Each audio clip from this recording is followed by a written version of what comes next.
بسم اللہ الرحمن الرحیم۔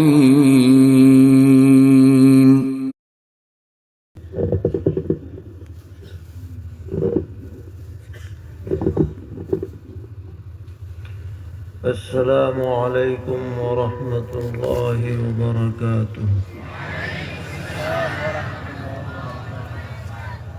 الحمد للہ رب العالمین، اشہد ان لا الہ الا اللہ وحدہ لا شریک لہ، واشہد ان سیدنا ومولانا محمدا عبدہ ورسولہ، صلی اللہ تبارک وتعالی علیہ وعلی آلہ واصحابہ وذریاتہ اجمعین۔ اما بعد فقد قال رسول اللہ صلی اللہ تعالی علیہ وسلم: خیرکم من تعلم القرآن وعلمہ، او کما قال علیہ الصلاۃ والسلام۔ معزز علماء کرام، طلبہ عزیز اور قریب اور دور سے تشریف لانے والے فرزندان توحید، اور جہاں تک یہ آواز پہنچ رہی ہے ہماری مائیں اور بہنیں، بہت خوشی کا موقع ہے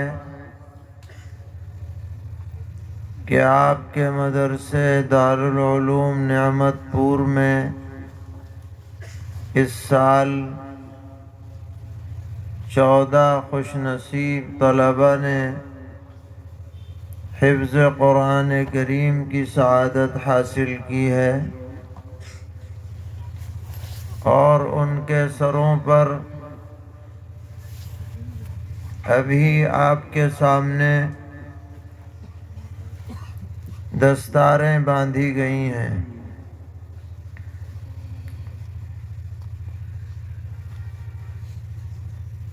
یہ تو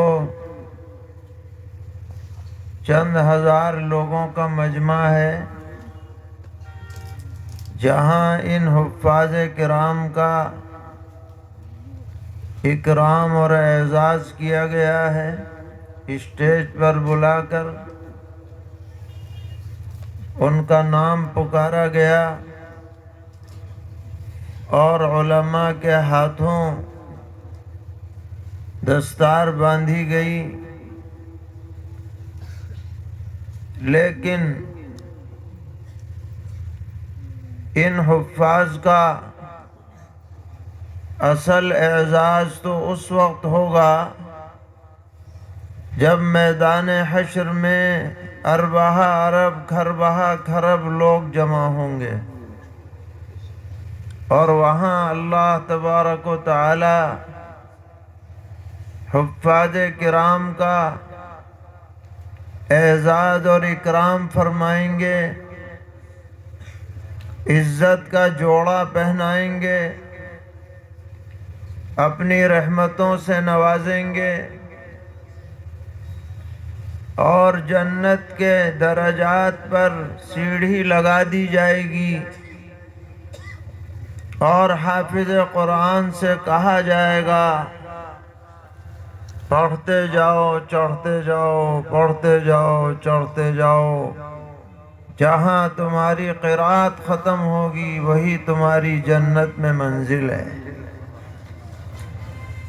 تو آدمی 30 پارے پڑھتے پڑھتے جنت کے کتنے اونچے درجے تک پہنچے گا، اس کا دنیا میں اندازہ نہیں لگایا جا سکتا۔ اور اسی کے ساتھ ساتھ حافظ قرآن کے والدین کو بھی تاج پہنایا جائے گا۔ اور حدیث میں آتا ہے کہ ایسا تاج ہوگا اتنا روشن جیسے سورج نکل رہا ہو. کسی کمرے میں سورج آ جائے تو وہ جگہ روشن ہو جاتی ہے، اسی طرح اس تاج کے ذریعے سے روشنی پھیلے گی. لوگ حیرت کریں گے کہ بھئی یہ کون آدمی ہے جس کے سر پر ایسا تاج پہنایا گیا. تو جب انہیں بتایا جائے گا کہ یہ فلاں حافظ قرآن کے والد ہیں، فلاں کی والدہ ہیں، تو لوگ حسرت کریں گے کہ کاش ہم بھی اپنے بچوں بچیوں کو قرآن حفظ کراتے تو ہمیں بھی یہ اعزاز ملتا. مگر اس وقت کا افسوس کرنا کام نہیں آئے گا، اس کا انتظام آج کرنا پڑے گا.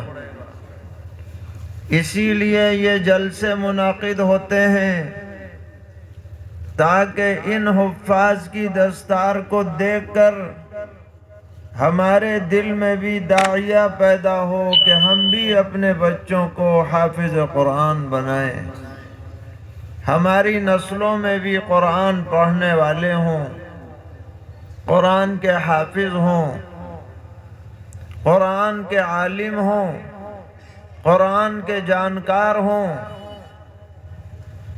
یہ ہمیں عزم اور ارادہ کرنا چاہیے. انشاءاللہ جس گھرانے کے اندر قرآن پاک کے پڑھنے پڑھانے والے لوگ موجود رہیں گے، وہ گھرانہ دنیا میں بھی عزت حاصل کرے گا اور آخرت میں بھی عزت حاصل کرے گا. بات یہ ہے کہ اللہ تعالیٰ نے اپنی کتاب میں عزت رکھی ہے. اللہ تعالیٰ عزت والے ہیں تو اللہ کا دین بھی عزت والا ہے.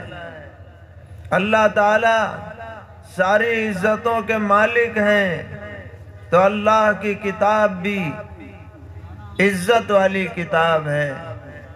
اس کتاب سے جو بھی جڑ جاتا ہے اور وابستہ ہو جاتا ہے اس کے اندر بھی عزت آ جاتی ہے. اس کی مثال آپ سمجھیے کہ ایک کپڑا ہے جو بچھایا بھی جاتا ہے، اوڑھا بھی جاتا ہے، پہنا بھی جاتا ہے، اس کی کوئی عزت نہیں ہوتی. لیکن یہ کپڑا اگر قرآن کریم کا جزدان بنا دیا جائے تو اس کپڑے میں بھی عزت آ جاتی ہے. اور جب اس جزدان کو گھر میں دھویا جاتا ہے تو اس کا پانی نالی میں نہیں بہاتے، پاک جگہ پر ڈالتے ہیں یہ کہہ کر کہ یہ قرآن کا جزدان ہے، حالانکہ کپڑا ہے. نسبت اس کی قرآن سے جڑ گئی تو کپڑے میں بھی عزت آ گئی. قرآن میں جو کاغذ لگا رہتا ہے، جو گتا لگا رہتا ہے، جو دسیوں جگہ استعمال ہوتا ہے، لیکن جب قرآن میں استعمال ہو جاتا ہے تو اتنا پاکیزہ پوتر ہو جاتا ہے کہ بغیر وضو سے چھونا جائز نہیں.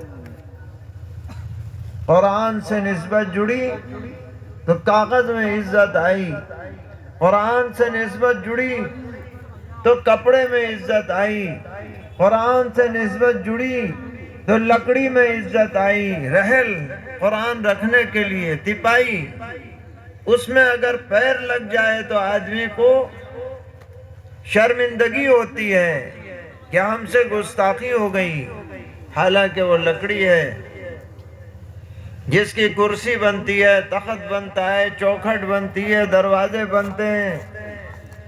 مگر جب وہ قرآن کی رحل بن جاتی ہے اس میں عزت آ جاتی ہے۔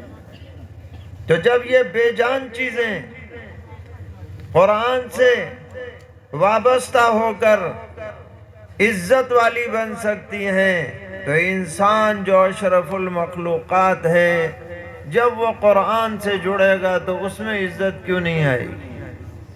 وہ سینے عزت والے ہیں، وہ زبانیں عزت والی ہیں، وہ افراد عزت والے ہیں جو قرآن پڑھتے ہیں، جو قرآن پڑھاتے ہیں، جو قرآن سمجھتے ہیں، جو قرآن سمجھاتے ہیں۔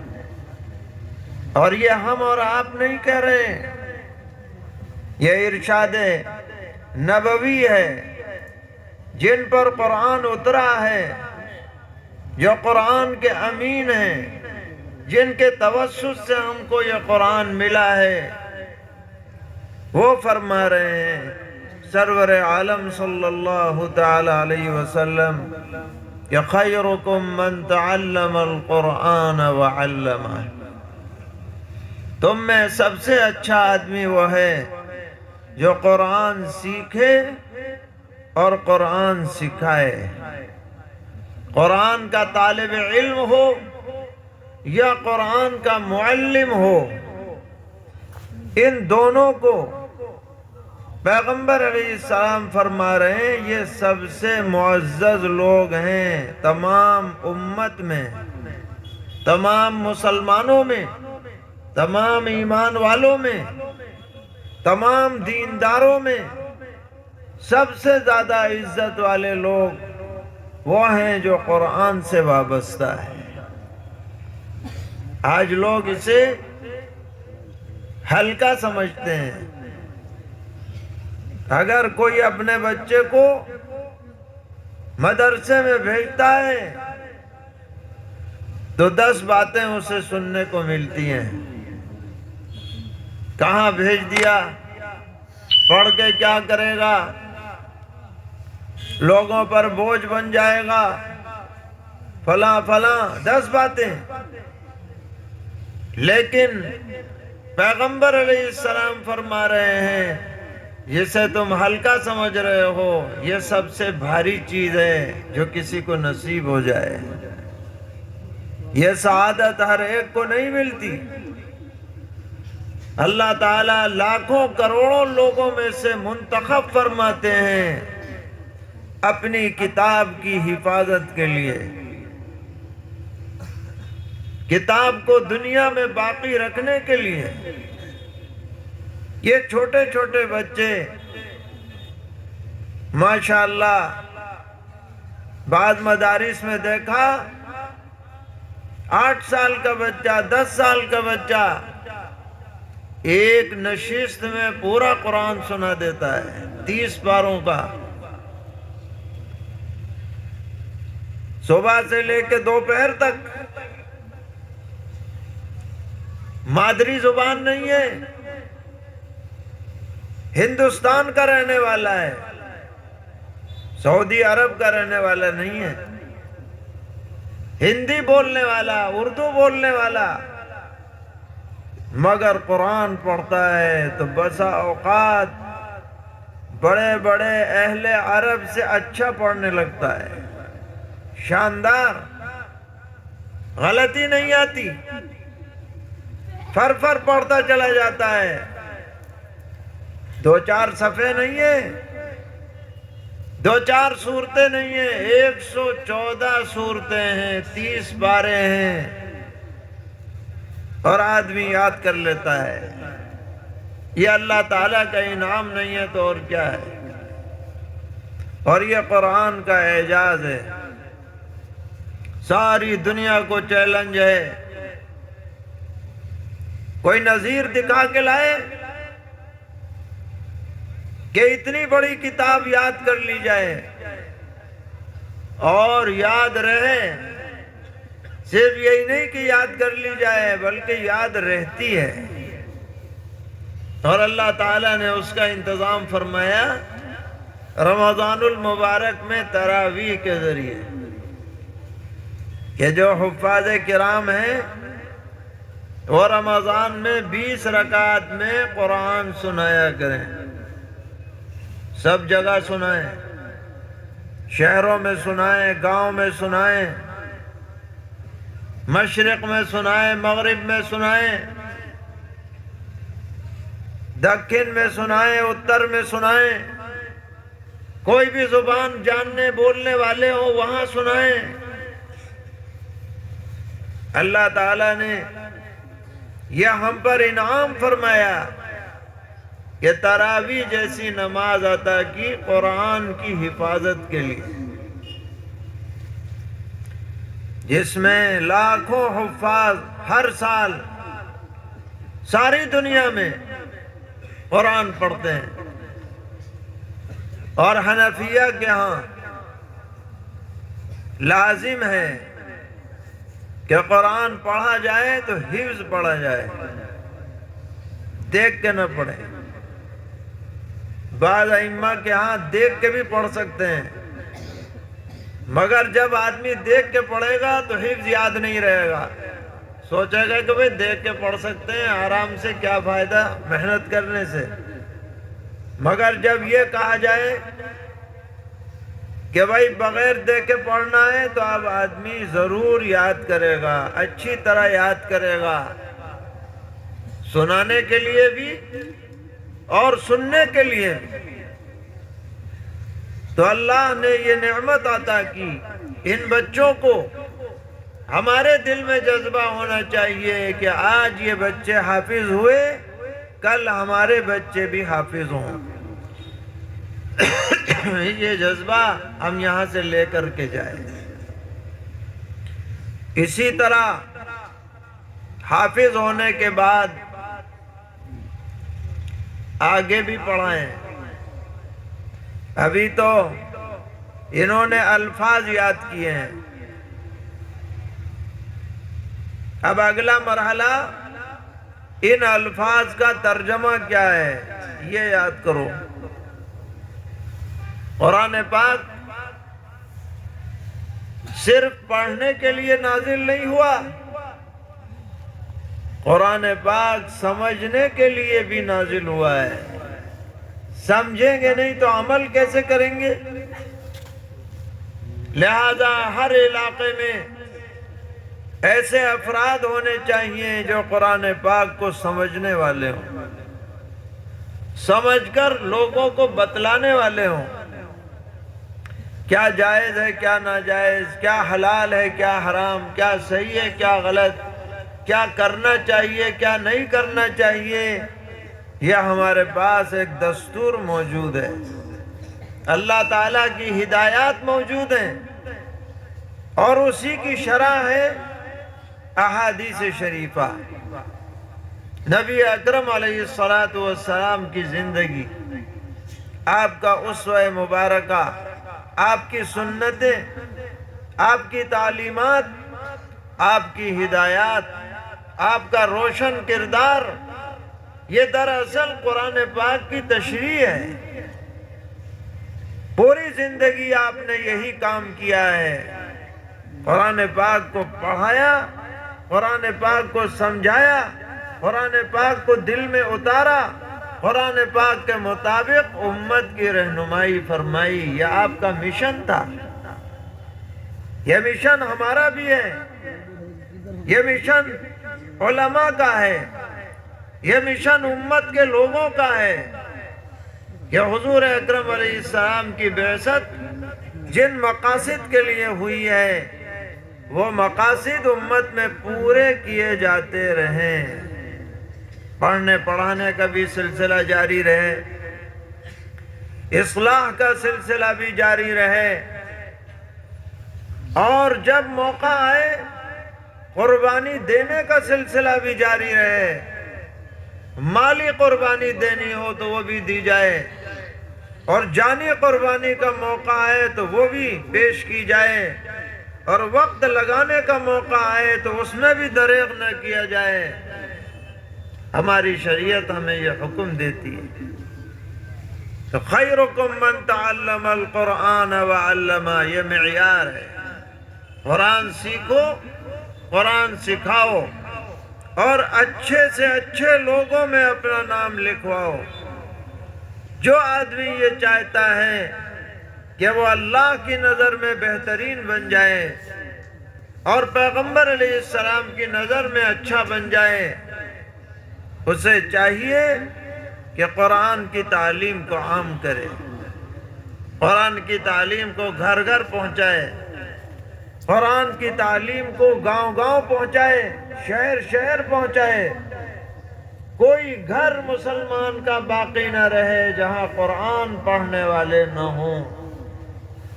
یہ ایک تحریک چلنی چاہیے اور جاری رہنی چاہیے، اور پھر قرآن کو سمجھایا جائے، قرآن کی ہدایات کو عام کیا جائے۔ جگہ جگہ پر مساجد میں درس قرآن کا سلسلہ جاری کیا جائے۔ اللہ تعالیٰ نے قرآن پاک میں تاثیر رکھی ہے۔ ہماری آپ کی بات کوئی سنے نہ سنے، اثر ہو یا نہ ہو، کوئی گارنٹی نہیں، لیکن جب آپ قرآن کی روشنی میں بات کریں گے اور قرآن کو پڑھ کر کے سنائیں گے تو اللہ تعالیٰ نے اپنی کتاب میں تاثیر رکھی ہے، اس سے زندگی میں انقلاب آتا ہے، طبیعت کے اندر احساس ذمہ داری پیدا ہوتا ہے۔ کوئی غلطی اگر ہے اس سے اللہ تعالیٰ توبہ نصیب فرماتے ہیں قرآن پاک کی برکت سے۔ اس لیے قرآن سے ہمیں مضبوط وابستگی اختیار کرنی چاہیے۔ بڑے بزرگ گزرے ہیں، آپ نے بھی نام سنا ہوگا، حضرت مولانا شاہ ابرار الحق صاحب رحمۃ اللہ علیہ، ہردوئی والے۔ انہوں نے قرآن پر بڑی خدمت کی۔ نورانی قاعدہ جو آج کل چلتا ہے، حضرت نے اپنی نگرانی میں مرتب فرمایا۔ قرآن کو صحیح پڑھنے پر انہوں نے بہت زور دیا۔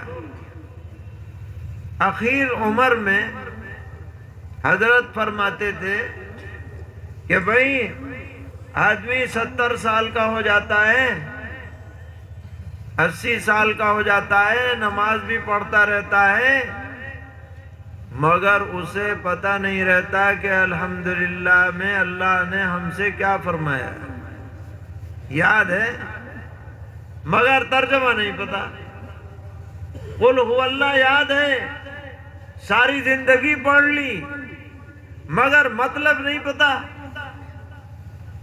تو حضرت فرماتے تھے کہ بھئی ائمہ کرام کو چاہیے کسی نماز کے بعد 5 منٹ قرآن سمجھانے پہ لگا دیں۔ آج کہیں بھئی الحمدو، سب کا سبق ہے نمازیوں کا، الحمدو ساری تعریفیں، آج یہ رٹا دو۔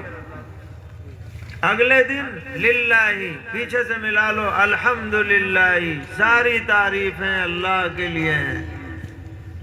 کتنا ہی کن ذہن آدمی کیوں نہ ہو، جب ایک ایک حرف پڑھے گا اور سنے گا اور یاد کرے گا تو حضرت فرماتے تھے کہ سال بھر میں یہ چھوٹی چھوٹی صورتیں یاد ہو جائیں گی، اور جب وہ سمجھ کر نماز پڑھیں گے تو ان کی نماز میں بھی 4 چاند لگ جائیں گے۔ تو آج قرآن کو صحیح پڑھنا ہے، صحیح سمجھنا ہے، اور ایسے علماء تیار کرنے ہیں جن کی قرآن پر نظر ہو، جو قرآن کی تفسیر کو پڑھنے والے ہوں، جو دینی مسائل کو جاننے والے ہوں۔ کوئی ضرورت پیش آ جائے ان سے رجوع کیا جائے، ان سے پوچھا جائے۔ جیسے ایک معاشرے میں ڈاکٹر کی ضرورت پڑتی ہے، دیگر علوم کے جاننے والوں کی ضرورت پڑتی ہے، اس سے کہیں زیادہ ہر معاشرے میں فرض کفایہ کے درجے میں ہے کہ ایک اچھا عالم ہونا چاہیے۔ ہر برادری میں، ہر خاندان میں، ہر علاقے میں اس کے لیے ہمارے اکابر نے یہ مدارس قائم کیے ہیں۔ جو الحمدللہ خدمات انجام دے رہے ہیں، اور خوشی کی بات ہے کہ آپ حضرات کا تعاون ان کے ساتھ ہے۔ آپ اسے اپنا کام سمجھیے گا، جیسے آپ اپنے ذاتی ضروریات کے اندر اپنا مال خرچ کرتے ہیں اور اسے ضروری سمجھتے ہیں، اس سے زیادہ آپ کو ان اداروں کے اندر خرچ کرنے کا اہتمام ہونا چاہیے، کیونکہ یہ ادارے رہیں گے تو دین باقی رہے گا، یہ ادارے رہیں گے مسجدیں آباد رہیں گی، یہ ادارے رہیں گے داڑھی ٹوپی کا چلن رہے گا، یہ ادارے رہیں گے تو بدعات نہیں پنپ پائیں گی، سنتوں کی اشاعت ہوگی، جہالت چھٹے گی، ایمان کا نور پھیلے گا، سنتوں کی روشنی پھیلے گی۔ اس لیے یہ ادارے ہماری مرکزی ضرورت کی حیثیت رکھتے ہیں۔ اللہ تعالیٰ اس ادارے کو مزید ترقیات سے مالا مال فرمائیں اور ہر طرح کی ضروریات کا غیب سے تکفل فرمائیں، اور ہماری نسلوں میں دین ایمان کی بقا کے فیصلے فرمائیں، اس مجمع کو قبول فرمائیں۔ وصلی اللہ تعالی علی خیر خلقہ محمد وعلی آلہ واصحابہ وذریاتہ اجمعین۔ الف لام میم ذلك الكتاب لا ريب فيه هدى للمتقين الذين يؤمنون بالغيب ويقيمون الصلاة ومما رزقناهم ينفقون والذين يؤمنون بما أنزل إليك وما أنزل من قبلك وبالآخرة هم يوقنون أولئك على هدى من ربهم وأولئك هم المفلحون۔